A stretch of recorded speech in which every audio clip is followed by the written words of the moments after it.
the horror we are facing today is our horror. Because the world we are facing today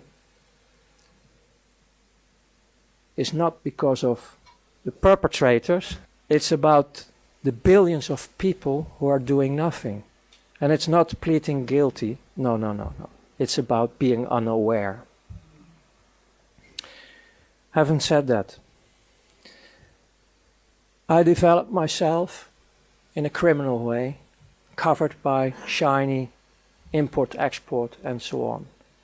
So I got, on a young age, I'm talking about roughly around 20, I had already these shiny things like cars you can only afford when you are rich. Start playing with, well, I played the Hollywood show, like the succeeded businessman when I was 20. And most of them say, oh, he has rich parents, of course, because otherwise how can you afford this? But out of all this business, I started also be involved in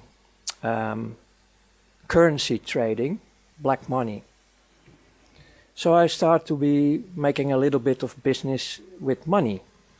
And then one of the guys in Brussels, who was one of my partners in dealing with currencies, said, hey, you run around the clock daily with all your business and activities. Why don't you go in the money trading? We have license available and we can make a deal. And we did this through offshores, like nothing on your name. And it could be a nice career for you. There was one condition, a warning ahead. You have to put your conscience in the freezer in minus 100 degrees. And I say, no problem. Hey, I'm nearly dead, so no problem. So I became, step by step, a servant of the big money, step by step. It was still taking some years to come in the higher regions. And I get more and more excitements, like from Russia, Secret Service. They printed better dollars, American dollars, than the American dollars who were circulating from the Federal Reserve. Better quality. And they were printed, made in the USSR. And we get the assignment, we get our commissions, and we get the assignment to dump this in the market through bigger drug dealers,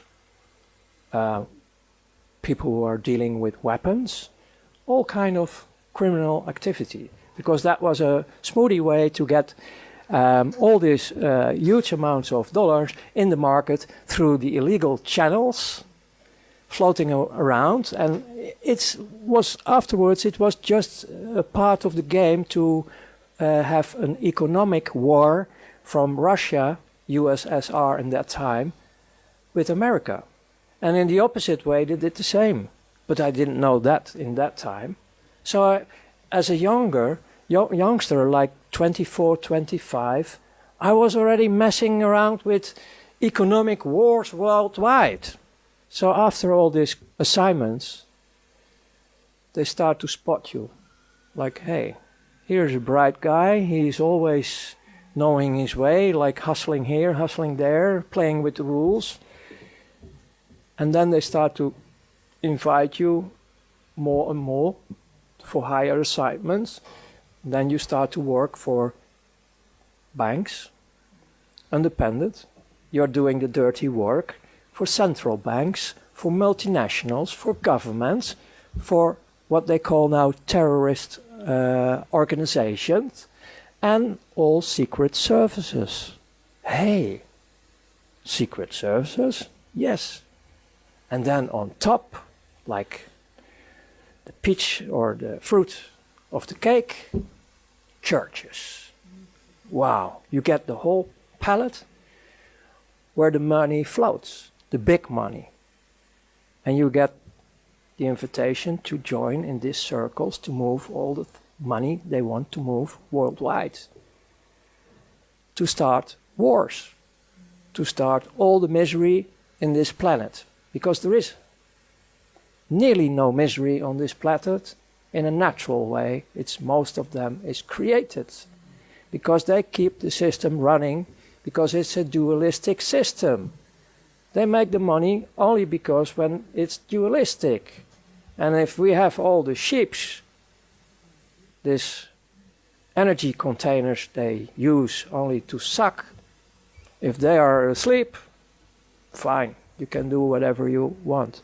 This is also the mentality of the elite. Well, they are not elite. They are not elite.